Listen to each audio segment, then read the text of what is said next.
Dans le podcast de cette semaine, avec Elodie et Mad, on discute de Comme c'est le way, un jeu de Sashi et Daryl Shaw. The beat of the drums echoes in the pulse beat of the young braves. Salut les joueuses, salut les joueurs, je suis Paul Gara. On se retrouve pour une émission spéciale, particulière, nouvelle. On va faire un truc un peu fou parce que c'est le pilote d'une nouvelle émission. Et c'est une configuration inédite aussi, je crois. Parce qu'on ne s'est jamais retrouvés que toutes les trois.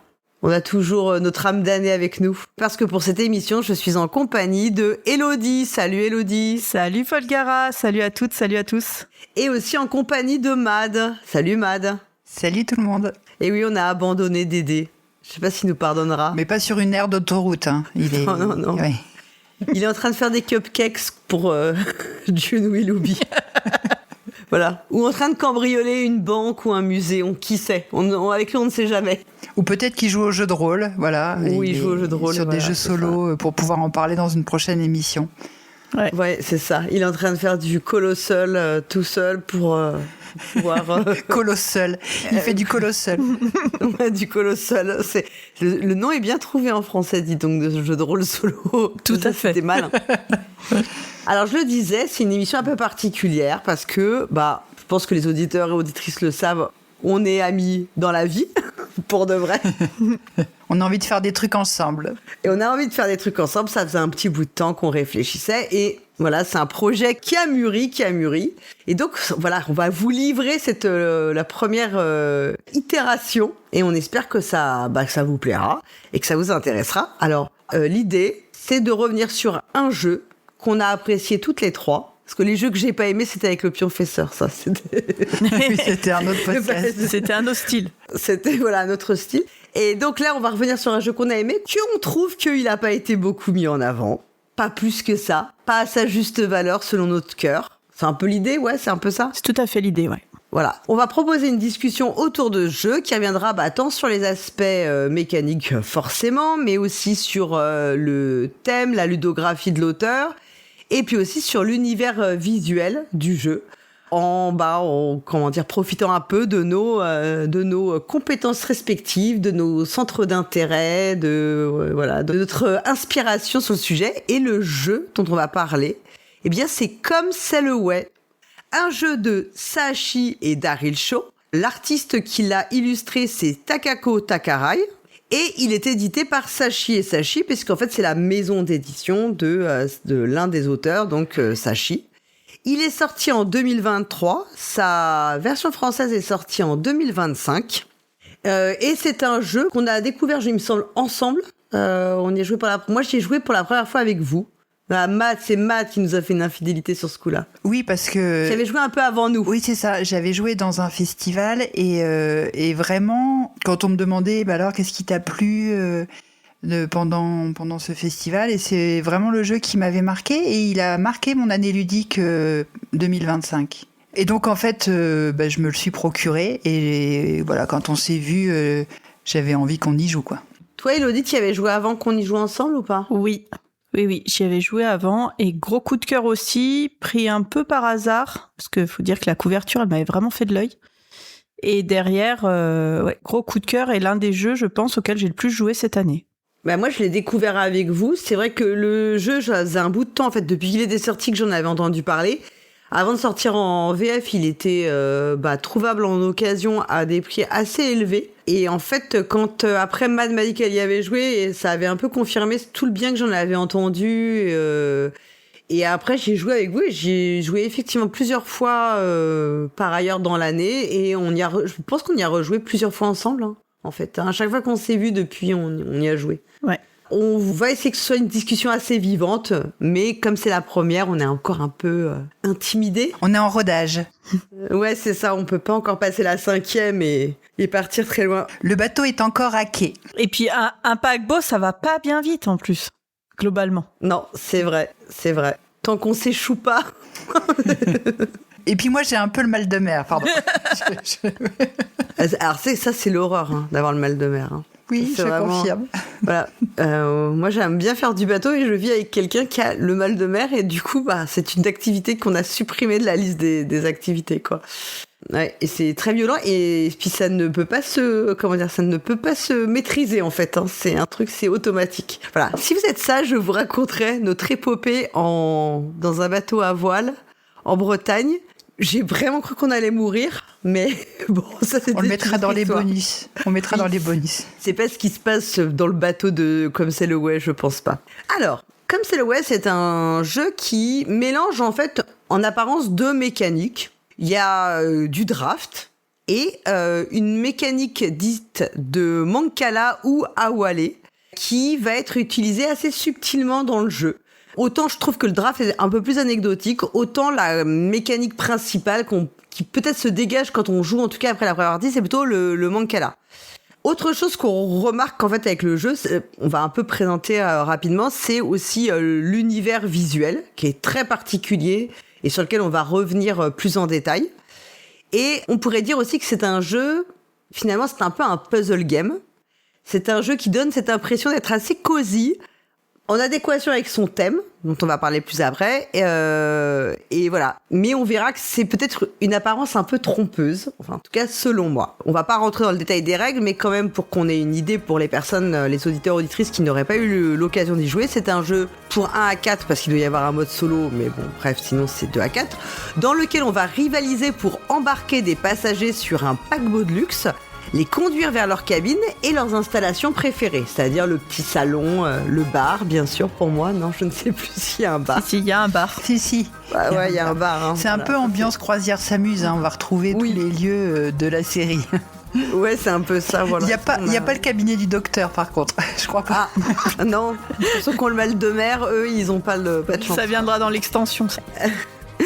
Et donc le but, ça va être de placer vos passagers dans le navire de croisière de la manière la plus fluide possible afin de marquer des points. Et on va les répartir en utilisant la fameuse technique du Mancala. Et en plus des points qu'on va gagner en remplissant chaque salle du bateau, on va obtenir des points bonus en complétant certaines salles plus rapidement que les autres. Donc on va avoir une sorte de petits objectifs collectifs avec une prime effectivement à celui qui le remporte. En plus, en guidant les passagers qui ont des bagages très encombrants dans leur cabine, on va pouvoir progresser sur la piste des bagages, ce qui va nous permettre de rajouter de nouvelles cabines, de gagner des passagers additionnels et de remporter encore des petits points bonus. Au fil de la partie, on se rend compte qu'il est essentiel d'anticiper et de veiller à ce que notre bateau ait suffisamment de place, en fait, parce que sinon on va se retrouver avec des passagers mécontents sur les bras, qui peuvent même nous rapporter des points négatifs. Je vais à peu près bien résumer le jeu, c'est... Tout à fait. Ça vous va comme ça ? Tout à fait. Tu n'as rien omis. Donc on l'a dit, c'est un jeu de Sashi, c'est pas du tout son premier jeu, hein. Il a fait déjà pas mal de jeux au moment où Comme c'est le Way sort, il en a fait un autre dont on a parlé d'ailleurs avec Mad à notre tour des scènes.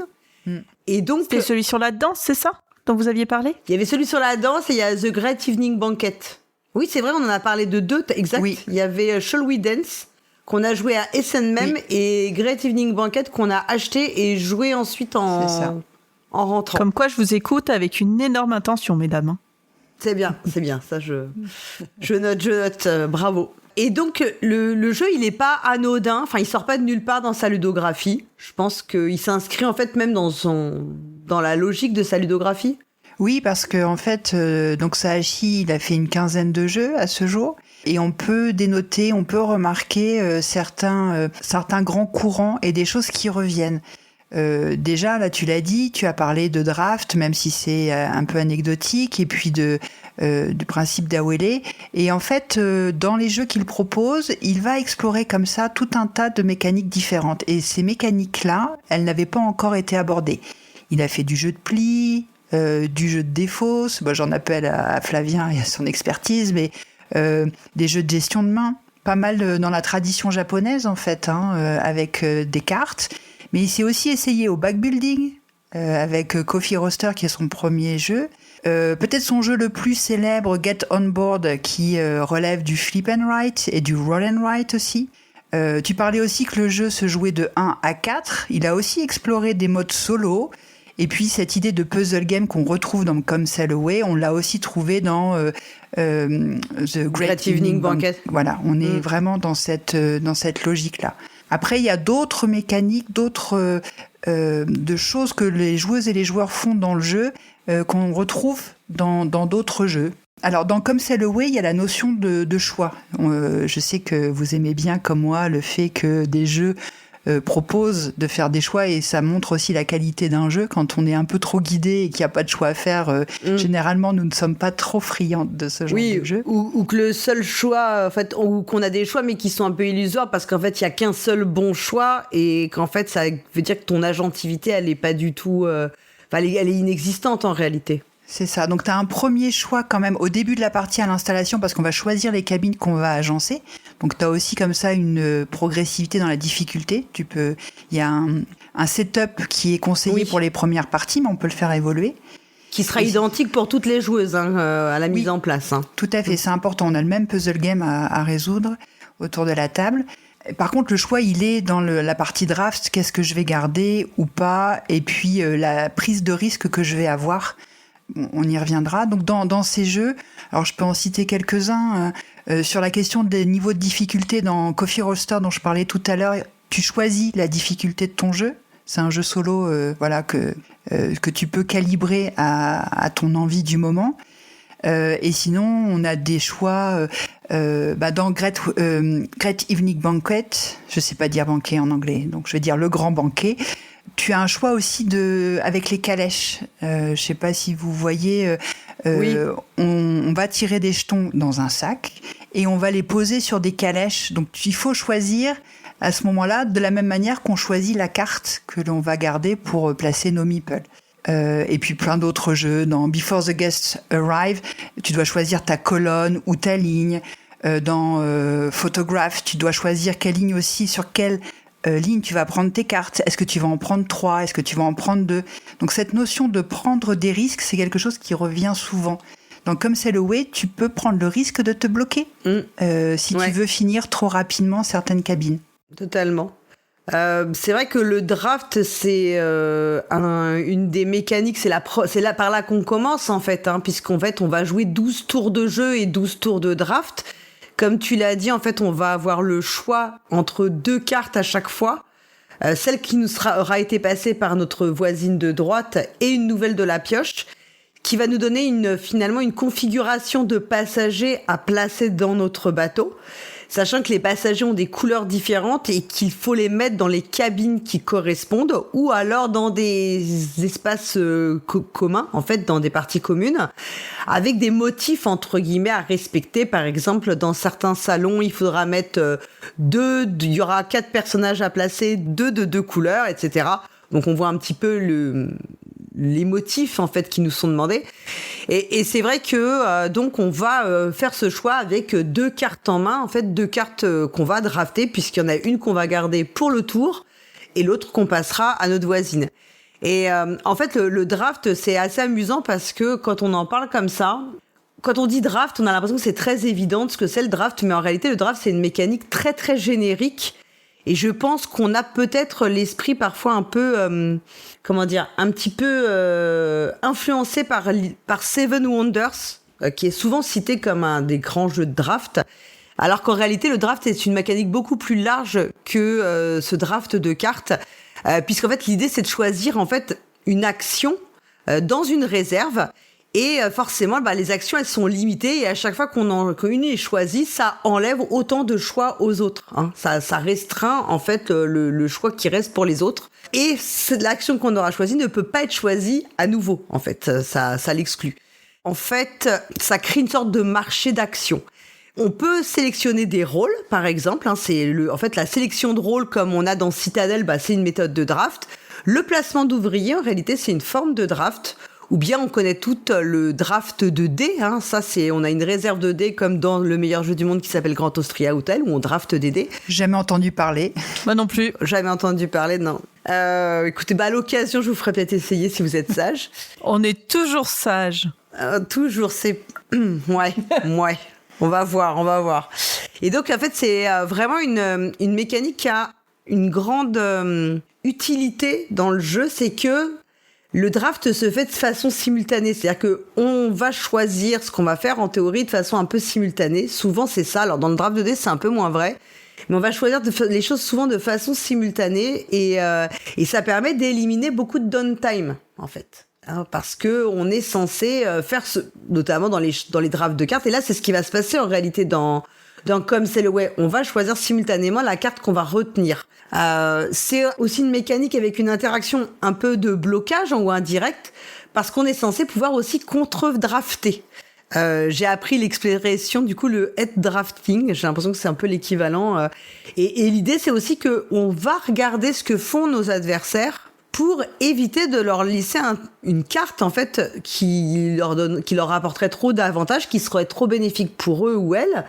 Ce qui veut dire qu'on va peut-être parfois pas faire le meilleur choix pour nous, mais presque le moins pire pour ne pas non plus laisser un trop gros avantage. Moi, je trouve que dans Comme c'est le way, enfin, je sais pas quel est votre sentiment, mais je trouve que le draft reste anecdotique. Parce qu'en réalité, on a quand même on a le choix entre deux cartes. On n'a pas ce côté de certains jeux de draft de cartes où les cartes nous reviennent à un moment et on peut espérer que la carte... alors là, ça pourrait être le cas. Mais je trouve que c'est très difficile comparativement à d'autres jeux de se souvenir exactement des configurations parce qu'on a des cartes avec 4 passagers et comme on tourne autour des couleurs, c'est pas si évident que ça de les retenir. On fait pas beaucoup de contre-draft. Je pense qu'on est surtout plus la partie avance, plus j'ai l'impression que ça devient tellement compliqué que déjà si on arrive à choper une carte qui nous arrange, on va s'en foutre un peu de savoir si pour les adversaires on leur laisse des choses trop positives. Je sais pas vous, votre sentiment là-dessus. Clairement, moi j'ai jamais vraiment regardé le jeu des autres, même vu le nombre de parties que j'ai. Je trouve que c'est déjà un tel casse-tête d'arriver à tout mettre nos gugus aux beaux endroits que oui, tu t'en fous de ce que tu laisses à d'autres. Parfois, des fois, en tout début de partie, j'aurais tendance à laisser les cartes avec le moins de personnages, parce que les cartes vont de 2 à 4 personnages. On peut avoir des cartes à 2 personnages, 3 personnages ou 4. Et des fois, laisser celle à 2 pour que mes adversaires ne puissent moins remplir leur cabine en début de partie. C'est le seul truc dans le contre-draft que je vais regarder. Oui, c'est ce que j'allais dire. Dans la notion de choix dont je parlais tout à l'heure, il y a vraiment cette idée de est-ce que je prends le risque de prendre un maximum de passagers parce que, voilà, tu l'as dit, il y a des cabines à remplir avant les autres, envie d'aller chercher des points. Et en même temps, parfois, vaut mieux jouer la sécurité et placer tranquillement 2 personnages aux bons endroits, à l'endroit où ça nous arrange. C'est un choix qu'il faut faire à un moment donné en respectant toutes les contraintes que l'on subit, parce que finalement, c'est un jeu qui a beaucoup de contraintes. Il faut gérer plusieurs contraintes en même temps. C'est ce qu'on retrouve aussi dans le banquet, où on doit gérer les lignes, les colonnes, le scoring de l'un, le scoring de l'autre, la table. Est-ce qu'on privilégie les combinaisons de couleurs? Est-ce qu'on privilégie les combinaisons de personnages? Est-ce qu'on va aller chercher les verres de vin parce qu'il n'y en a pas tant que ça? Et c'est ça, en fait, qui rend le jeu, pour moi, intéressant et amusant. C'est comment est-ce qu'on se dépatouille avec toutes ces contraintes. Ouais. Et je trouve que, de fait... on n'a pas du tout la sensation du draft habituel où on va vraiment regarder. Non. Mais je me suis posé la question parce que quand on en a reparlé avec Flavien, il me semble qu'il avait dit quelque chose comme quoi il était dit dans la règle qu'on n'est pas censé aller regarder ce que font les autres. Or, en fait, si c'est ça, je vois pas trop l'intérêt d'avoir mis du draft parce que l'intérêt du draft, c'est aussi de contre-drafter en théorie. Moi, j'ai l'impression que le draft, il a été mis là parce qu'il c'est assez efficace comme rythme de jeu, en fait. Plutôt que d'avoir une rivière où première joueuse choisit sa carte, puis deuxième joueuse choisit sa carte, puis machin. Vous voyez, si on avait une petite rivière de cartes ou un petit marché, je pense que le fait de mettre du draft, ça permet, parce que la partie où on va placer, on va se faire quand même des nœuds au cerveau, ça peut prendre un peu de temps de bien agencer. Donc, pour éviter que le rythme du jeu soit trop analysis-paralysis dans les choix, en fait, au moins pendant la phase où on va choisir, on choisit tout en même temps et c'est un temps qui est peut-être mieux optimisé. Je ressens ça un peu intuitivement. Et après, à certaines parties auxquelles j'ai joué, notamment les premières, ce rythme-là, parfois, on se retrouve avec un embouteillage de cartes et on est obligé de recompter ces cartes parce que tout le monde ne joue pas à la même vitesse. Je sais pas si vous avez eu ce souci-là aussi. Tous les jeux de draft, mais qui arrivent assez souvent dans les jeux de draft où t'as un côté où des fois tu t'es là, mais attends, qu'est-ce qui s'est passé là? Donc faut être un petit peu vigilant et un petit peu psychorigide, quoi. Il faut se discipliner, en fait. Discipliner, c'est tout à fait ça le terme. Il faut accepter de pas aller trop vite et de garder ta main sur ta carte tant que c'est pas le pire étant le draft, quand tu draftes à 2. Moi, j'ai des souvenirs de Bunny Kingdom où en plus il y a tout un micmac avec la pioche où tu rajoutes des... Bon bah en fait comme moi vous savez que je suis patiente, vous pouvez être sûr que au bout de 3 tours c'est le bordel le plus complet et on sait plus où on en est en fait. Mais il y a un petit côté rituel, hein. On en avait parlé déjà de fait de voilà, on prend sa carte, enfin on prend la carte de l'autre, on regarde, on passe à côté. Il y a un côté un peu, et je sais que tu y es sensible, Paul Gara, à cet aspect-là des jeux. Oui. Sur le fait de pas regarder ce que les autres font, j'ai ce souvenir-là aussi, et ça fait un peu écho à ce que disait Sahashi dans une des interviews que j'ai consultées. Il disait qu'il aimait bien des jeux avec un certain degré d'interaction, mais il fallait pas que ce soit punitif et bloquant.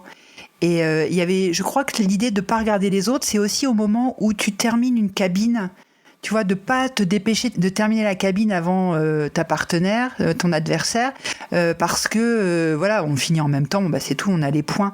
Et c'est peut-être à ce moment-là que moi j'avais tendance à regarder. Est-ce que je finis ma cabine maintenant, ou est-ce qu'elles en sont les autres ?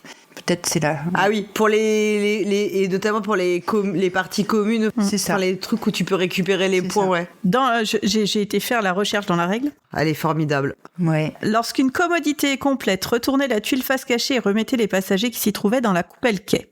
Le joueur gagnera un bonus lors de la phase 4, recevoir des pions bonus au score. Néanmoins, à ce moment du jeu, vous ne devez pas annoncer quelle commodité vous avez retournée car cela pourrait influencer les choix des autres joueurs et perturber la partie.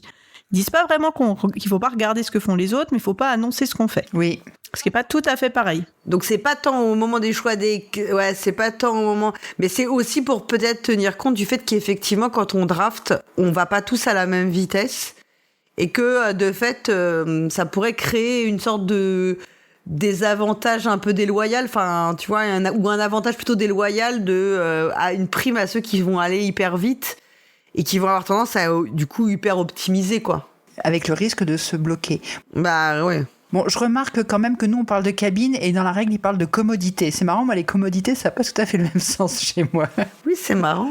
Alors, commodité, je pense que c'est plutôt toutes les cartes les cases hors cabine. Donc, les parties communes, en fait. Les parties communes, ouais. Oui, c'est ça. Mais c'est vrai que... Le bar est une commodité. Voilà, le bar est une commodité, le cinéma... Commodité, on dit plutôt ça pour les toilettes, en fait. Bah oui, c'est ça. C'est ça. Et il n'y a pas de tuile toilette dans le jeu. Il n'y a pas de... Non. Peut-être dans l'extension. Ils font pipi par-dessus le pont, les gens. Sur un bateau, ouais, on fait autrement, hein, les filles. Ouais, on se débrouille. Donc avec tout ce qu'on a dit, là, on voit qu'il y a quand même une montée en puissance du jeu. C'est-à-dire qu'au début... on est plutôt libre de placer nos bonshommes, nos passagères et nos passagers un peu où on le souhaite. Et puis, en fait, on va se retrouver bloqué. Alors, moi, j'avais envie d'appeler ça la gestion de flux. Oui, bah, c'est exactement ça, ouais. C'est de la gestion de flux. Parce qu'on était dans les commodités, voilà. Ouais. Voilà, cette idée d'éviter de se bloquer. Et ça, c'est des choses qu'on retrouve dans d'autres jeux. Je parlais de Get On Board tout à l'heure. Il y a la notion d'embouteillage à un moment donné, passer par des chemins qui n'ont pas déjà été empruntés ou qui sont déjà embouteillés de base. Et on l'a aussi dans Remember Our Trip, souviens-toi, où à un moment... Que j'ai détesté pour le coup. Où en fait on se retrouve à avoir du mal à disposer nos motifs. Là aussi, on a une espèce de puzzle game où on doit placer nos jetons selon des motifs que l'on va tirer sur des cartes. Et on va réussir, enfin, on va arriver à une situation où on peut être coincé. Voilà, toujours avec ce respect des contraintes pour essayer de scorer un maximum. Mais c'est hyper intéressant ce que tu dis parce que on disait ouais, c'est pas comme un puzzle de placement assez habituel, les puzzle games de placement, on va faire des motifs. Là, c'est vraiment le fait d'utiliser la mécanique en fait du Mancala pour placer donc parce qu'en fait, on a notre carte avec nos passagers à placer et on devra les placer. Par exemple, si j'ai bleu, rouge, jaune, noir, il faudra que je prenne un meeple de chaque couleur et que je place d'abord le bleu, puis le rouge, puis le jaune, puis le noir, ou le faire à l'envers. Mais ça veut dire qu'il va falloir que je trouve le bon chemin. Et c'est vraiment, effectivement, ce que tu dis, c'est un puzzle de flux. Et donc, on va devoir optimiser à chaque fois la circulation, en fait, dont les contraintes augmentent de plus en plus, parce que plus on place de personnages, plus on va se bloquer. On aura des cabines qui seront ou des commodités qui seront progressivement fermées. Et donc, on va avoir des goulots d'étranglement, des chemins qui vont se bloquer, des priorités contradictoires, parce que parfois, on a intérêt à les placer plus dans une cabine que dans une commodité pour avoir certains bonus. Et en même temps, on a intérêt aussi à finir les cases, enfin les tuiles.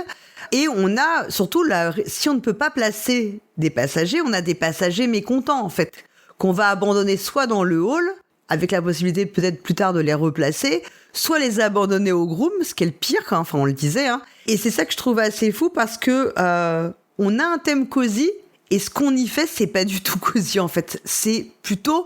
On a l'impression de faire de la gestion logistique. Et c'est pas du tout un thème cosy ni chill. Je trouve pas qu'on ressente ça, en fait, en jouant. Au contraire, en plus, ça va crescendo. Parce qu'au départ, on est assez cool, on est assez confortable. On peut circuler assez bien notre bateau. Et on a plutôt même un peu de stress qui monte, hein, quand on se retrouve. Parce qu'on sait que de toute façon, on ne pourra pas, à un moment, on n'arrivera plus à bien les placer, quoi. Enfin, et il faut donc réussir à reporter le plus dans le temps le moment où ça va survenir, ce moment où on aura des passagers mécontents parce que pas placés à l'endroit où ils voulaient aller, quoi. Ouais, c'est là que tu te rends compte que tu t'es fait une impasse de malade et que derrière, t'as que des rouges que tu pourras placer et qu'il n'y a pas de tuiles avec de cartes avec que des bonhommes rouges. Hein. Ouais. Des bonshommes, pardon. Et c'est ça que je trouve pas mal, en fait, la piste du bagage dont on parlait, c'est pas juste avoir des petits bonus ou des points en plus, c'est aussi ce qui vient moduler parfois ces contraintes, parce que ça va nous permettre de replacer quelqu'un postérieurement. Ça va permettre un peu de faire redescendre une certaine pression qu'on peut avoir quand on se retrouve avec le hall qui est bondé et où on pourra plus mettre personne, quoi. Et moi, je trouve aussi que ce bagage que tu dois mettre dans une cabine, t'as un de tes personnages avec ce bagage qui doit être... ça t'aide dans les choix aussi. Oui. Moi, je pars vraiment de cette cabine. Derrière, je vois si c'est possible, pas possible. Et je trouve que ça guide vraiment les choix, que sinon, on pourrait vraiment partir à se faire des nœuds dans le cerveau. 2 cartes, c'est vraiment l'idéal. On aurait plus de cartes, ça serait l'enfer. Et là, ça nous donne une espèce de point d'ancrage. Et je trouve que ça, en termes cognitifs, c'est vraiment agréable. Oui. Et je pense que le truc du bagage, il est là aussi pour te donner un repère, en fait. Tu peux ne pas le faire, enfin c'est ton problème. Ce serait mal joué. Ce serait mal joué. Ouais, parce que la piste, elle est quand même... Parce que pouvoir replacer les passagers qui attendent dans ton hall, ou c'est quand même un énorme bonus, quoi. Et puis elle score, si t'arrives au bout de la piste, ça score quand même beaucoup aussi. C'est jackpot, ouais. Ouais, c'est jackpot. Mad, elle en sait quelque chose. Parce que la première partie, bim, allez hop, piste bagage pleine. Alors, ce que tu dis, ça m'évoque plein de choses. La première, et là je le réalise en t'écoutant, autre pattern qu'on retrouve dans la ludographie de Sahashi, c'est ces notions de ligne. La ligne que tu vas retrouver, la piste de bagage, mais la ligne aussi que tu vas trouver sur les cartes, qui va te donner un ordre, soit tu fais de gauche à droite ou de droite à gauche, mais tu dois respecter cet ordre. Tu as aussi finalement une ligne en 3D en hauteur avec cette pile de bonshommes de même couleur que tu vas entreposer sur ton escalier. Et cette ligne-là, on la retrouve dans d'autres jeux. Plus évident peut-être, c'est les membres de la famille qui attendent l'ascenseur. Ouais. Voilà. In front of the elevators. C'est ça, well done. Et qui vont changer de place et de priorité. Mais tu as aussi bus and stop, où là, on attend le bus. Et c'est pareil, on est comme ça, les uns derrière les autres. Dans Photograph, tu as aussi le marché qui se présente sous forme de ligne. Et petite manière un peu originale de prendre les cartes, c'est soit tu prends de gauche à droite, soit tu prends de droite à gauche. Et finalement, comme ce qui se passe sur les cartes de Come Sail Away. Et après, dans Before the Guest Arrive, tu as aussi une disposition de départ avec les cartes qui sont en ligne. Et tu prends soit les lignes, soit les colonnes. Mais c'est pas simplement un tableau de 3/4. C'est un petit peu plus évolué que ça. Et donc, il y a un truc avec la ligne chez cet individu. Ouais, c'est vrai. Mais il y a quelque chose de presque géométrique dans ces jeux. Oui, parce que les lignes et les colonnes, tu les retrouves aussi dans le banquet, finalement, hein, puisque tu vas avoir les contraintes et les scorings. Tu le retrouves, je crois qu'il y a des patterns géométriques, et il y en a un, alors ça fait longtemps que j'y ai pas joué, c'est celui où il faut ranger sa chambre avant que les... Before the Guest Arrive. Before the Guest Arrive. Je crois qu'il avait été fait dans une version française, mais sous un autre titre, avec un autre thème. Et je me demande si là, t'as pas aussi un truc, pas en pyramide, mais en quelque chose comme ça, t'as un autre motif un peu... D'accord. Il y a quelque chose de très géométrique. Mais même les lignes de bus, c'est hyper géométrique. Hein. Bah oui, ouais. Il expliquait que l'idée de ces jeux à base de bus elle lui était venue des cartes qu'on peut voir dans les stations de métro ou les arrêts de bus. Et c'est vrai que quand tu regardes un plan de métro ou un plan de bus, c'est très ludique en fait. C'est des plateaux de jeux finalement. Ouais. Alors, je sais pas si on peut rebondir sur le graphisme, parce que les idées de lignes, elles sont là sur toutes les couves aussi que Sachi et Sachi ont pu faire, des illustrations de Takako Takarai. Donc là, on voit sur Come Sail Away, on a à la fois des lignes droites avec nos 3 personnages qui sont debout, et les obliques, qui sont toutes les lignes qui partent du paquebot et qui vont venir les enserrer et les prendre un peu comme ça en tenaille. Il y a beaucoup de jeux où... tous les jeux qui sont avec les familles, que ce soit In Front of the Elevator ou Before the Guest Arrive, on a les personnages qui sont debout droits, et donc là on a des lignes droites. Sur Bus and Stop, pareil, ligne droite. Et on a des obliques pour celui sur le jazz, The A-Chord. Take the A-Chord, ouais. Et là, c'est logique aussi, parce que le jazz a ce côté un peu rythmé, etc. Et donc d'avoir des obliques sur ce jeu-là, ça paraît pertinent aussi. Dans Photograph, on a la bande, les négatifs qui sont obliques aussi, oui. Et le personnage qui est droit. Et sur Souviens-toi, les 2 personnages, ils sont aussi obliques. Donc on a vraiment ce côté, dans les couvertures aussi, des lignes vraiment géométriques. Donc c'est pas que l'obsession de l'auteur, c'est aussi l'obsession d'illustratrice. Ils se sont bien trouvés. Ouais. Oui, parce que on peut le dire, on peut révéler, c'est pas un secret. Hein. Ah, c'est pas du gossip, non. Non, c'est officiel. C'est son épouse en fait, ou plutôt c'est Sachi qui est l'époux de Takako Takarai. Tout à fait. On va le dire comme ça, c'est mieux. Bon, je continue de rebondir sur ce que tu as dit, Paul Gara. Tu as parlé des malus, des passagers mécontents qui ne trouvent pas leur place. Ça, c'est les Paul Gara qui sont pas contentes et qui râlent. Et ça, c'est quelque chose aussi qu'on retrouve dans sa production, parce que on parlait des invités, là, de ranger la maison avant que les invités n'arrivent. En fait, si t'es un peu trop gourmande et que tu prends plein d'objets et plein de personnages pour ranger plus rapidement la maison, s'il te reste en main à la fin de la partie, ça va te faire des points négatifs. Dans Photograph, les photos floues, ça va te faire des points négatifs. Dans Take the A-Chord, si tu as pris trop de plis ou pas assez, c'est-à-dire que tu n'es pas suffisamment en harmonie avec tes comparses musiciens, tu prends des points négatifs. Quand tu fais les embouteillages dans cadeau de bord, tu prends des points négatifs. Donc, c'est quelque chose de récurrent quand même. Hein, ça revient souvent. Et là, en fait, avec la piste de bagages, on arrive à atténuer un peu... les personnages mécontents, ceux qui sont dans le grand escalier, tout ça, ça donne un petit peu... Donc, il y a du malus, mais ça va. Mais en fait, c'est assez intéressant, parce que je trouve que c'est quelque chose qu'on a tendance à avoir de moins en moins.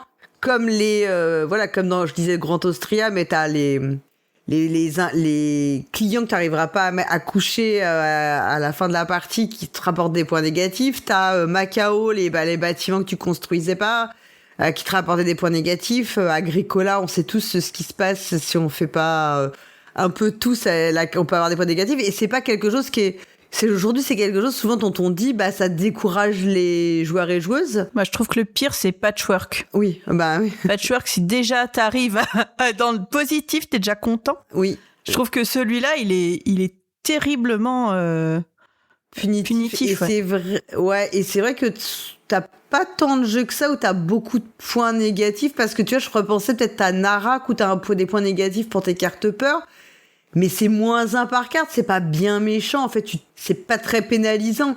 Que là, ça peut être beaucoup plus pénalisant, en fait. Comme en plus c'est dur de les placer, ça veut dire que d'une part, t'as les points négatifs de pas les avoir placés, et en plus t'as le fait que t'as des passagers qui t'ont pas servi à fermer des cabines ou des lieux. Donc c'est des points dont tu t'es privé aussi, donc ça peut coûter cher en fait quand même. Et d'ailleurs la tuile où on met je sais pas vous, mais moi le groom, le petit groom là qui se tord les mains et qui baisse la tête là tout triste sur la tuile où on doit mettre nos Gugus pas contents, il me fait tellement de la peine parce qu'il a l'air tellement désolé. Je sais pas si ça vous fait. À chaque fois que je pose un gonce dessus, je me dis oh le pauvre. Oui, on sent qu'il est pas fier. C'est pas sa journée quoi. Dans ma compagnie, tous les passagers sont contents. Oh, comme elle se la raconte. Chez Costa Mat Croisière. Oui, dans les points notables aussi, quand on parlait, c'était quand même aussi ce thème de croisière de luxe, qui est pas le thème le plus fréquent, en tout cas, enfin, à ma connaissance, dans les jeux de société. C'est vrai que quand on parle de Sahashi, souvent, l'idée qui nous vient, c'est quand même des thèmes, et je vais pas utiliser une expression anglaise un petit peu grossière, mais des thèmes un peu inédits, originaux. What the fuck ? Bon, voilà, tu l'as fait. Des thèmes inédits, originaux, en tous les cas. Moi, c'est l'image que j'en avais des jeux qui sont proposés par Sahashi et Sahashi.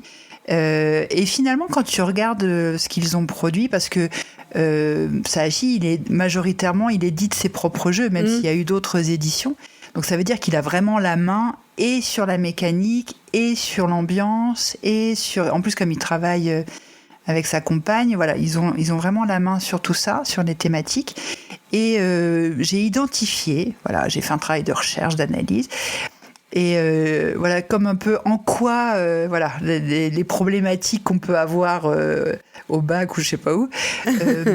J'ai essayé de dégager un peu En fait, j'ai trouvé deux grands thèmes. Alors, un peu évidents ou un peu tirés par les cheveux. Qu'il explore dans ses jeux. Oui, moi j'ai trouvé que ça parlait de voyage et qu'il y avait des personnages hauts en couleur. Alors maintenant que j'ai dit ça, je vais essayer un petit peu de justifier mon idée. Donc le voyage en bateau, là, il y a un peu d'évidence. Le bus aussi, qui est revenu à plusieurs reprises. On sent qu'il a retravaillé aussi ses jeux. Il a commencé avec Let's Make a Bus Route, qu'il a fait évoluer, qu'il a réédité dans une seconde édition. Il a fait une version avec des dés. Et puis Get On Board, qui est peut-être un de ses jeux les plus célèbres avant Come Sail Away. Enfin, je pense que c'est un peu un jeu marquant. Voilà, avec ses déplacements. Enfin, on va pas revenir sur tout ce qu'on a dit sur la mécanique. Donc voyage spatial, mais alors attention, pas l'espace des thématiques européennes, l'espace intersidéral, hein, on a dit des thématiques originales. Donc dans l'espace, et puis aussi, moi je trouve dans le temps. Parce que, voilà, quand on a parlé de Shall We Dance ou The Great Evening Banquet, on est au XVIIIe siècle, quoi. On est chez Jane Austen. C'est bien le XVIIIe siècle, Jane Austen. Oui, c'est 18e. Je crois, ouais. C'est ça. C'est 1700, c'est la période 1795, c'est le directoire en France, en fait. C'est donc après la Révolution française. Donc, tu as l'impression qu'il y a Mr. Darcy qui va faire son entrée en scène et qui va t'inviter à danser, quoi. Ce qui est vrai, c'est qu'il y a toujours un petit parfum un peu désuet, mais qui fait pas vieillot, en fait. Qui est plutôt dans le désuet charmant. C'est ça. Charmant et chic. Oui. Ah oui. Il y a quand même aussi ça, cet aspect-là, ouais. Bah, comme dans Come Sail Away, c'est une croisière chic, hein, avec le groom et tout ça. Et puis il y a Newsboys, qui se passe aussi dans les années 1890, de ce que j'ai vu. C'est comme ça que c'est daté. Voilà, où on se retrouve avec des livreurs de journaux dans le passé. Voilà, donc il nous transporte un petit peu aussi dans le temps. Donc on voyage aussi dans le passé, parce que souviens-toi de notre voyage, on se remémore, on essaye d'être raccord sur des souvenirs qu'on peut avoir en commun. Et j'ai découvert que son premier jeu, Coffee Rooster, qui parlait de torréfaction de café, encore un thème incroyable, en fait au départ, c'était pas ça son idée. Son idée, c'était l'histoire d'un vieil homme qui se remémorait ses souvenirs. Et finalement, ça collait pas, ça marchait pas. Et comme c'est un passionné de café, il a d'ailleurs fait un autre jeu qui parle de café, hein, il dit que chaque jour, il essaye d'avoir un temps pour lire et un temps pour boire son café, et même plusieurs fois par jour. Enfin voilà, c'est vraiment un passionné. Ce qui fait que quand il a switché de thème, il avait déjà toutes les connaissances sur la torréfaction du café qui lui a permis d'aller dessus, enfin de faire évoluer son jeu. Mais son idée, c'était encore les souvenirs, quoi. Enfin, ou déjà les souvenirs, parce que c'était... photographe aussi, quelque part, parce qu'une photographie, c'est un souvenir d'un instant. Enfin, je veux dire, il y a aussi cet aspect souvenir dans la photographie, ouais. Tout à fait. Ouais. Voilà pour le voyage. Mais c'est vrai que sur le voyage, ça cadre bien, en fait, aussi avec ce qu'on disait sur le flux. Enfin, il y a cette idée, il y a quelque chose du mouvement, en fait, qui est exploré... Oui, parce que le bateau, il est encore hacké, là, puisqu'on est en train d'embarquer. Et le voyage, il se fait dans les cabines et les commodités. Oui. Mais, oui. Mais voilà, c'est une invitation au voyage en tous les cas. Tout à fait. Et ça se remarque bien sur la couverture aussi, puisqu'on a ce gros cadre noir extérieur qui, moi, me fait penser un peu, qui entoure l'image, et qui me ferait penser à une carte postale. Oui. Avec au-dessus les lettres qui vont danser, là, qui vont me dire « Oh, ça va être cool, la croisière, ça va être vraiment chouette ». Je trouve que Tu veux dire que la croisière s'amuse ? La croisière s'amuse. Et en fait, la couve, pour moi, elle est du côté des voyageurs. Elle n'est pas du côté de nous qui allons gérer le flux, mais elle est du côté de l'expérience que vont vivre les voyageurs grâce à nous. Donc, ils vont pouvoir profiter de leur voyage, danser comme ces lettres au sommet, là, qui ne sont pas sur une ligne droite, mais qui bougent et qui sont en plus accentuées par cette deuxième lettre de chaque mot en jaune pétant, qui viennent en plus accentuer ce côté dansant et festif. Ils nous embarquent en fait. Tout à fait. Mais c'est vrai que je suis complètement d'accord avec toi. Quand on voit la couve, en fait, on est du point de vue des voyageurs, en fait. Enfin, moi, j'ai plus effectivement ce sentiment-là, quoi. On regarde la promesse du voyage, finalement. Et un voyage en bonne compagnie. Oui. Parce que les personnages qui sont choisis, représentés, moi, je trouve qu'ils ont de la personnalité. On n'est pas dans le meeple anonyme, interchangeable.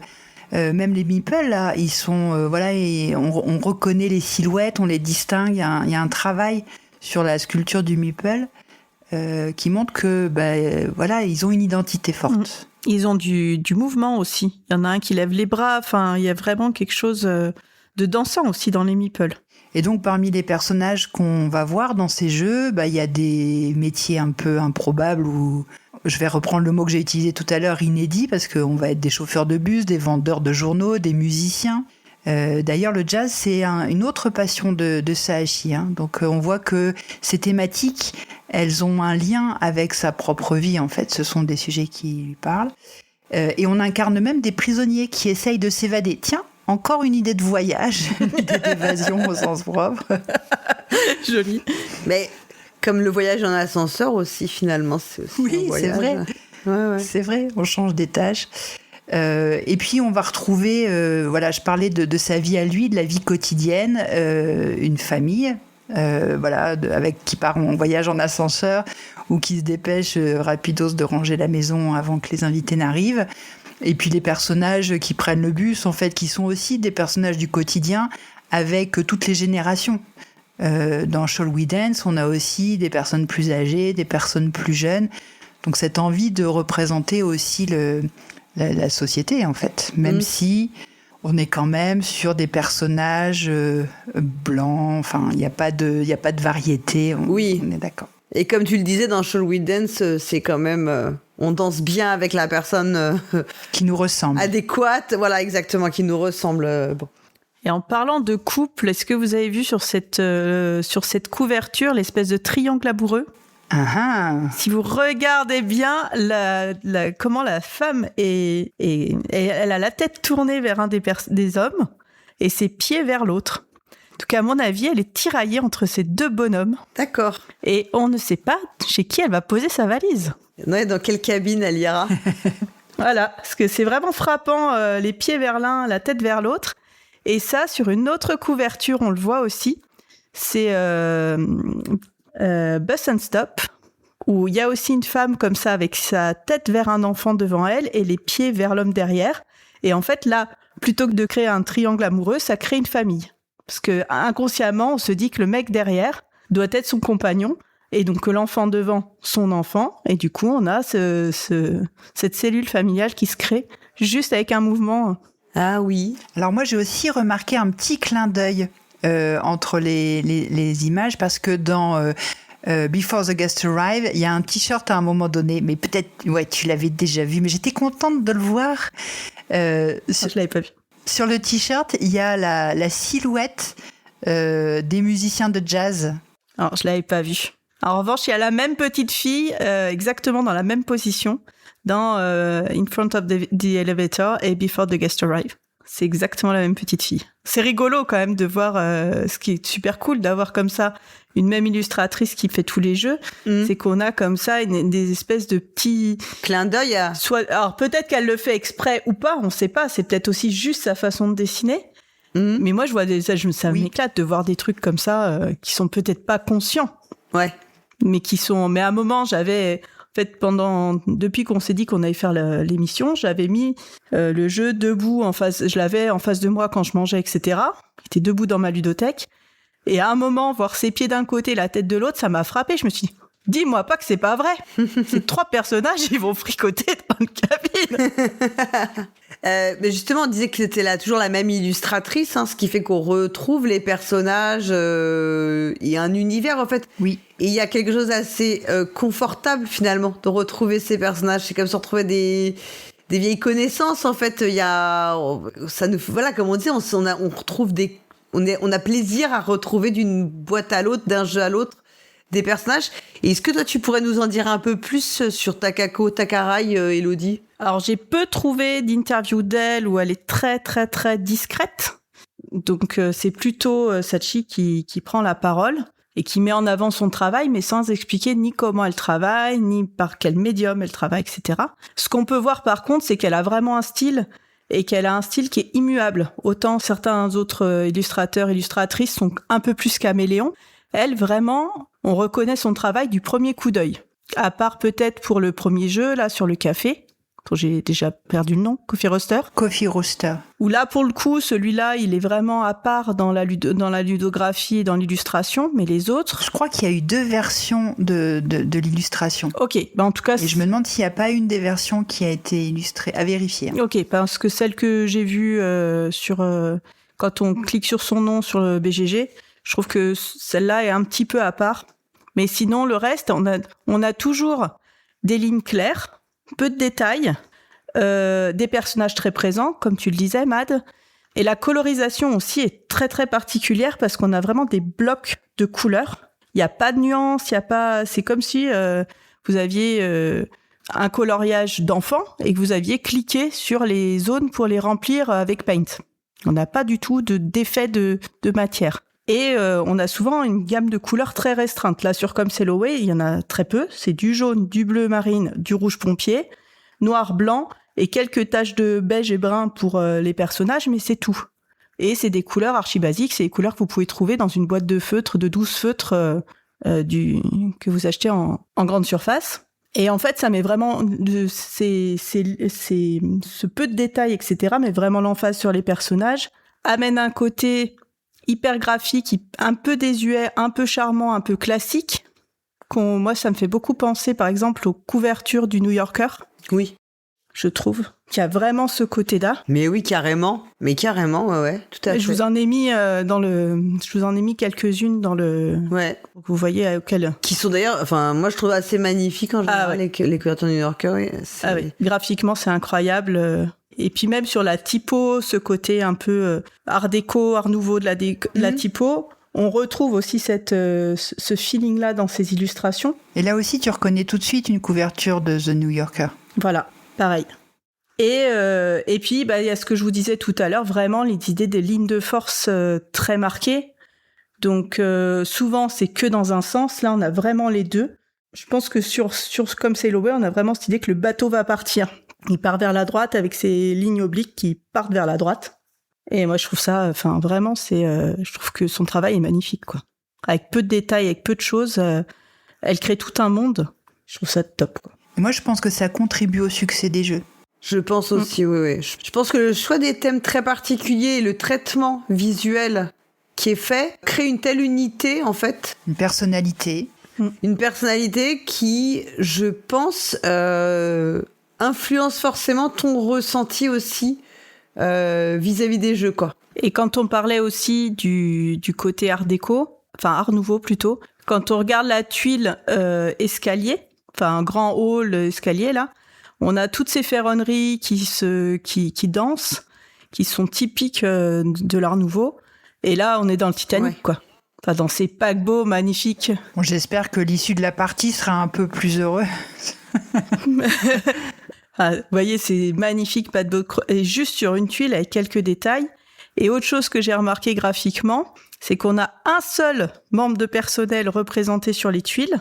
Et là, j'ai beaucoup pensé à toi, Polgara. Devine qui est le seul membre d'équipage que l'on voit. Le barman. Voilà, bingo. Voilà, bah c'est compris les priorités. Hein. Tout à fait. Tout, hein. Donc c'est un paquebot au top, tu peux tout à fait embarquer à bord. Avec ma petite valise, pas de problème.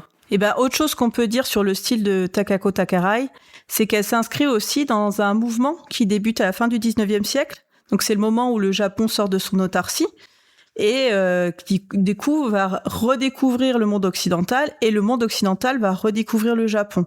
Et ça, dans les arts, c'est incroyable à quel point l'art japonais a pu influencer les artistes de la fin du 19e, début du 20e, surtout en Europe. Donc on a beaucoup d'artistes qui vont aller chercher du côté de l'ukiyo-e, j'espère bien prononcer. Donc c'est l'art de l'estampe japonaise. C'est notamment la vague de Kusai, donc qu'on voit tous parce qu'elle est sur plein de t-shirts même. Donc et il y a plein de boîtes de jeux qui font des clins d'œil à cette vague. Donc on appelle ce mouvement le japonisme. Et on a Van Gogh par exemple qui va peindre des cerisiers en fleurs, voire carrément refaire des tableaux à la manière d'eux. Donc il en fait un qui s'appelle Japonaiserie Pont sous la pluie, qui est un hommage direct à Hiroshige, sans vue des dos numéro 52. On a aussi Félix Vallotton qui va se mettre à la gravure sur bois, donc qui est la technique utilisée dans les estampes, et qui va faire des œuvres influencées par le Japon, et qui ressemblent, je trouve, à ce que peut faire Takako Takarai. Ah oui. Notamment parce qu'on a, là c'est des œuvres en noir et blanc, et je trouve que dans la façon dont les personnages sont dessinés, ces lignes courbes, presque molles, il y a vraiment quelque chose. Enfin, j'ai découvert. C'est assez bluffant, effectivement. On mettra dans le billet les illustrations en question pour que, si les auditeurs auditrices veulent se rendre compte, mais c'est assez. Là, effectivement, c'est même au niveau de ce qui est représenté. Oui, c'est ça qui est fou. Alors j'ai choisi parce qu'il y en a, c'est toute une série. J'ai choisi celle qui était le plus proche de ce qu'elle représente. Mais je trouve dans la façon de créer les personnages, dans les lignes, dans ces lignes de force aussi, il y a vraiment quelque chose. Donc, est-ce qu'elle connaît Félix Vallotton ? On pourrait le croire, en tout cas. Donc, il y a un artiste. Et puis, c'est tout à fait l'ambiance, en fait. Ouais, c'est ça. Et puis, le mouvement. Tout à fait. Le mouvement que tu décrivais. C'est incroyable. Avec les lignes de force et que, voilà, tout ce que tu nous disais. On retrouve aussi du mouvement parce que finalement, les personnages sont en train de danser ou se faire un câlin. Et on les perçoit bouger, en fait. Ils sont vivants. Ah oui, puis ils pourraient très bien être sur le paquebot, hein, oui. Ces deux couples. Oui, carrément. Et donc là, je vous ai parlé de l'influence du Japon sur les artistes européens, mais c'est la même chose dans l'autre sens. Les artistes japonais, ils vont s'inspirer de l'art occidental. Il va y avoir l'apparition du terme Sei Yoga. Désolée, ma prononciation japonaise est vraiment approximative. Pour parler du style de la peinture occidentale, notamment sur l'utilisation de la peinture à l'huile et de l'aquarelle. Et donc, c'est souvent abrégé en yoga à partir de la fin du 19e siècle. Il y a des sections dans les musées japonais où vous avez l'art traditionnel et le yoga, donc celui inspiré par l'école européenne. Il va y avoir une école l'école de génie civil et des arts qui ouvre en 1876, qui dispose d'une section de peinture, d'une section de sculpture, et avec 2 enseignants artistes venus d'Italie. Et un fait marquant aussi, c'est que les étudiantes vont y avoir accès dès son ouverture, ce qui n'était pas forcément le cas en Europe. Les femmes n'avaient pas forcément accès aux écoles d'art. Et c'est assez fou parce que certaines vont même aller faire des icônes de type christianisme orthodoxe. Donc, voilà, quand j'ai découvert ça, je trouvais ça un petit peu dingue. Alors, faut pas non plus se leurrer. Très vite, quand l'art est revenu un peu à la mode, les artistes féminines n'ont plus eu accès à ces écoles. Et il a fallu attendre 1945 pour que de nouveau elles aient accès aux écoles d'art prestigieuses. Et donc, après, voilà. Plus près de nous, c'est ce que je vous disais, les influences, je trouve qu'il y a vraiment quelque chose du New-Yorker. Et puis aussi, j'avais pensé aussi à l'artiste Yayoi Kusama, dont vous connaissez peut-être les œuvres. Elle fait beaucoup de citrouilles à pois avec des couleurs très très vives. Et donc c'était plutôt sur l'utilisation des couleurs que je trouvais assez proche. Ah oui, d'accord, ok, ouais. C'est pas celle qui a fait les tulipes à Lille ? Je ne sais pas ce qu'elle a fait à Lille. Mais en tout cas, elle a pour vraiment, en fait, elle a des visions depuis gamine. Et de fait de faire de l'art, ça lui a permis de gérer ses visions et de pas devenir complètement zinzin. Et elle a bossé beaucoup aux États-Unis et c'est l'une des artistes japonaises les plus connues. Elle est déjà assez âgée, hein. Je pense qu'elle a plus de 80 ans. Et notamment, elle fait des trucs à poids, des motifs à poids de partout. Elle met des poids de partout. Et elle a vraiment une utilisation très forte des couleurs. Et des lignes claires aussi. Ouais, je regarde en même temps. C'est assez... Je connaissais pas du tout, en toute honnêteté. Je pense que ça doit être fou de voir une de ces expos. Ce qu'elle fait aussi des choses où tu rentres avec des miroirs, donc où tu as l'image qui se démultiplie complètement, où tu rentres dans l'œuvre. Elle a fait aussi des œuvres collectives où les visiteurs et visiteuses venaient compléter l'œuvre.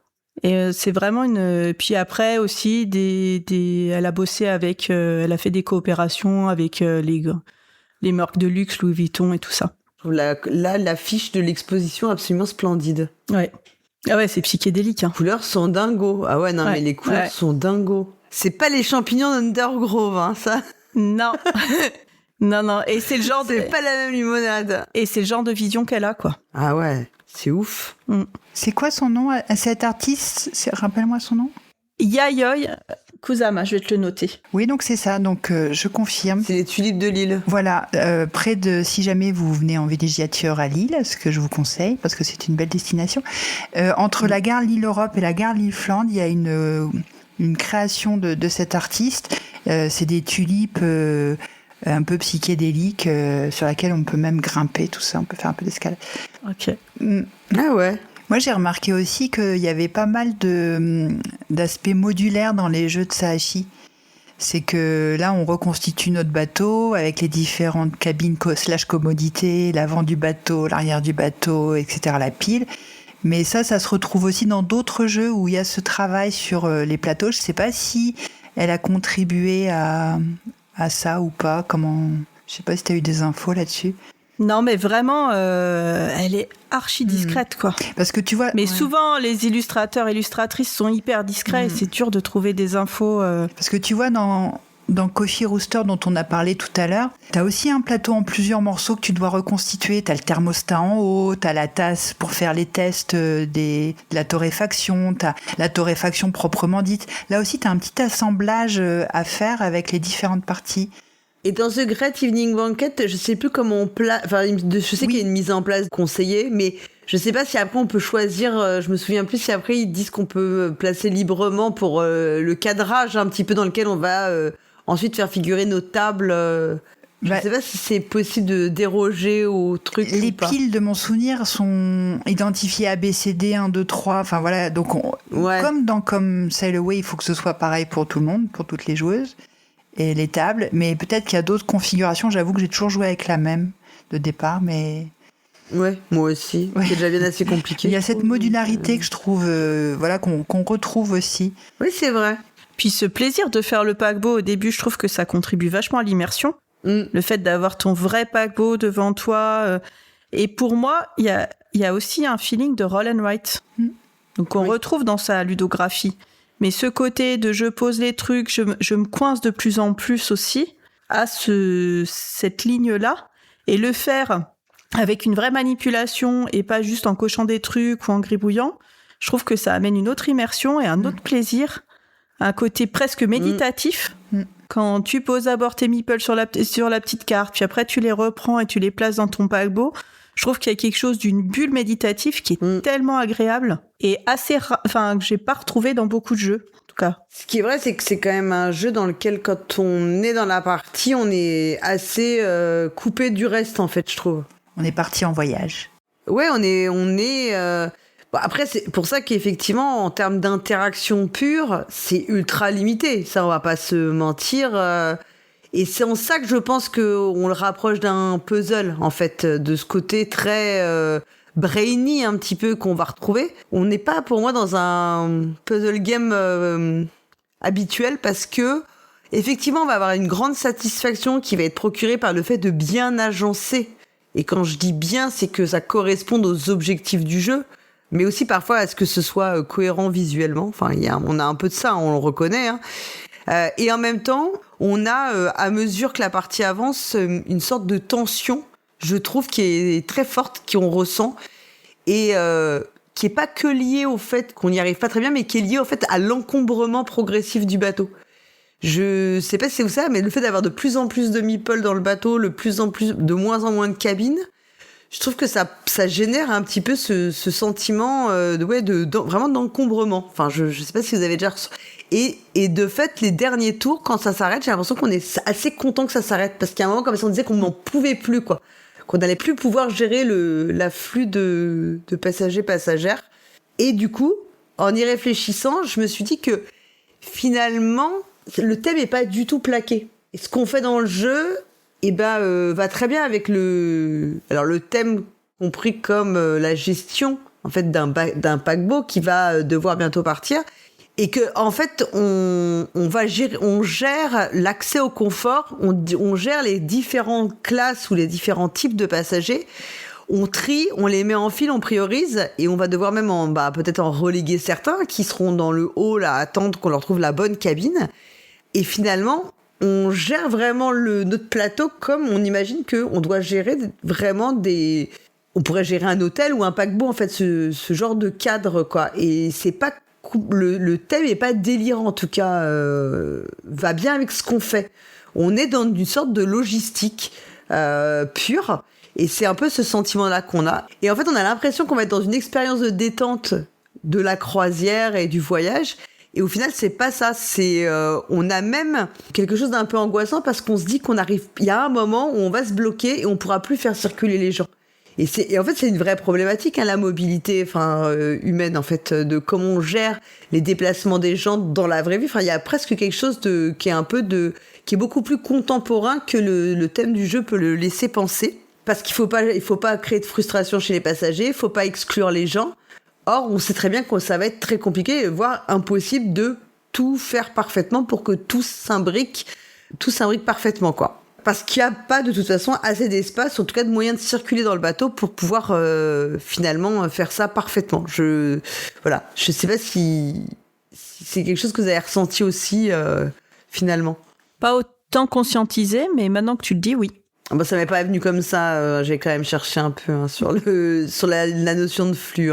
Et du coup, finalement, ça c'est tendu pour les passagers, puis c'est tendu pour nous qui gérons le bateau, en fait, par empathie, ou enfin, en tout cas, on prend de l'inconfort de ces passagers qu'on n'arrive pas à gérer finalement correctement. Ouais, parce que finalement, un des thèmes du jeu, c'est aussi le luxe.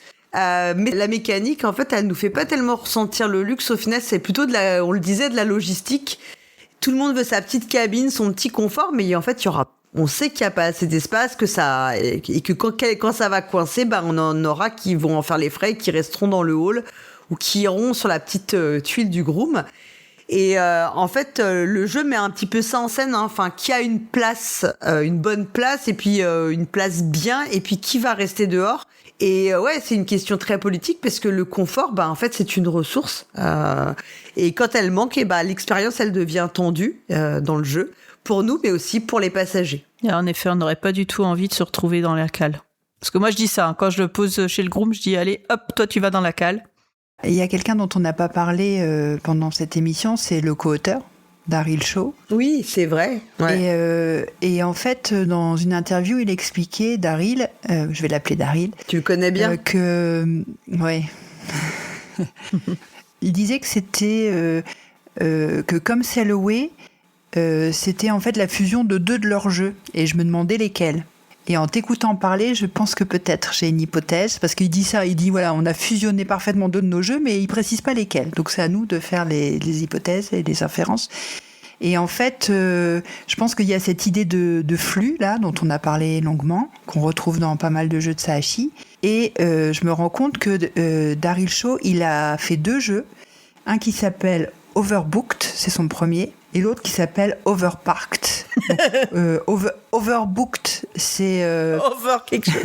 Ça se passe dans un avion et il y a aussi des passagers à gérer. Et Overparked, c'est sur un parking. Et il y a justement cette notion d'encombrement à un moment donné qui arrive. Donc voilà, peut-être. Ouais, donc il y a vraiment une réflexion sur l'espace en fait. Et sur l'insuffisance de l'espace, qui est une problématique aussi, en fait, une vraie problématique politique, oui. De savoir comment on répartit l'espace, les problèmes de densité, les zones qui sont où on a des déserts de population et au contraire des zones où on a une densité bien trop élevée, etc. Je sais pas si on a beaucoup de jeux, on le ressent aussi. Enfin, moi, je trouve que c'est un jeu où ça se ressent, en fait, le problème de l'espace, quoi. Mais oui, t'as raison. Mais ils auraient peut-être pu l'appeler Club Sail Over, peut-être, pour nous donner un indice. Over Paquebot. Ouais, pour nous donner un petit indice, quoi. En tout cas, moi, je trouve que c'est, pour conclure, vous avez compris, nous, on a aimé le jeu. Ça nous a donné envie aussi d'en parler et on espère que c'est une discussion qui vous aura intéressé puis vous aura apporté des éléments supplémentaires. Si vous avez joué au jeu, que peut-être vous retrouverez ou vous direz qu'est-ce qu'elles ont fumé. Ou si vous n'avez pas joué au jeu, que ça vous donnera envie de l'essayer. En tous les cas, moi, j'ai envie de commencer une nouvelle collection de jeux. Ouais. Les jeux de Sahashi et Sahashi, là. Ouais, oui, c'est ça un peu le problème. Bon, apparemment, c'est assez inégal, mais ne serait-ce que pour la cohérence de l'œuvre et puis tout ce qu'on a dit sur les illustrations, les ambiances et tout ça, ça m'a donné envie d'y jouer et éventuellement de les acquérir. Écoutez, mesdames, je vous remercie beaucoup. C'était un immense plaisir de faire ça avec vous. On a déjà une liste de jeux en plus pour la suite. Parce que nous sommes incorrigibles. Voilà. Non, on est pleine d'espoir et on est sûr que ça va vous plaire. Ouais. Et puis, si on connaît pas encore la fréquence exacte, parce que nous nous laisserons une liberté sans limite. Un grand merci pour cette opportunité, c'était vraiment très cool. C'est cool, merci à vous, si vous avez bossé comme des dingos. On a regardé des parties, on a lu des interviews, ça nous a donné encore d'autres envies. Alors je sais pas si je dois te remercier ou si mon porte-monnaie doit te remercier. Mais voilà. Ça va être de ma faute en 2 secondes. Et envie d'avoir envie, voilà, pour citer un grand auteur. Bon. Écoutez, on se retrouve bientôt, je l'espère. Et puis on remercie tous les auditeurs et les auditrices qui nous écoutent. Salut. Salut. Ciao. Cette émission, enregistrée à distance le 27 janvier 2026, est produite par Paul Gara et Hammer. Toutes les informations utiles et les titres des jeux abordés dans cette émission figurent dans le billet de cet épisode sur notre site le.depaulgara.fr en un seul mot. Ce podcast est totalement indépendant. Son contenu est libre et non sponsorisé. Retrouvez-nous sur les réseaux sociaux, Facebook, X, Blue Sky ou Instagram sur le compte de Paul Gara et surtout venez discuter de cette émission et de tout autre sujet sur le serveur Discord du podcast. Merci d'avoir écouté Le Point de Paul Gara et à très bientôt pour une prochaine émission.